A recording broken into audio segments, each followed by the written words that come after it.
Amb les mateixes ganes que el mes de maig, milers de collistes s'han aplegat als camps elicis de Lleida per gaudir de la festa del caragol de la tardor. La plequeta ha reunit aquesta 36a edició amb més gent que mai.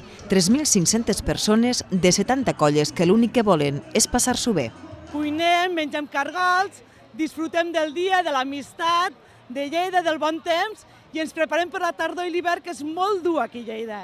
Aquest any la distribució ha canviat i les carpes que fins al moment donaven continuïtat a les marquesines s'han col·locat paral·lelament per agrupar les colles i integrar a tothom a la festa.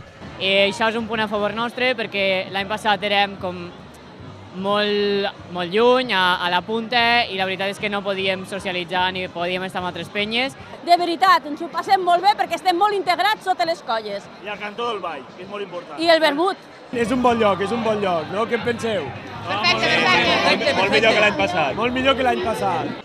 D'altra banda, l'organització s'ha mostrat satisfeta amb la retirada de l'uralita amb amiant de les cobertes, però reconeix que les instal·lacions necessiten millores constants, especialment en les zones amb desnivell i l'asfalt de la part final del recinte, que reclamen a l'Ajuntament que arrangi de cara a les properes edicions.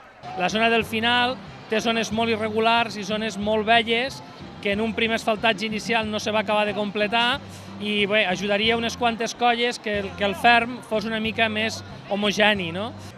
Després de l'èxit de participació, la FECOLL proposa consolidar la festa i fer-la tan multitudinària com la de la primavera, amb la presència de totes les colles.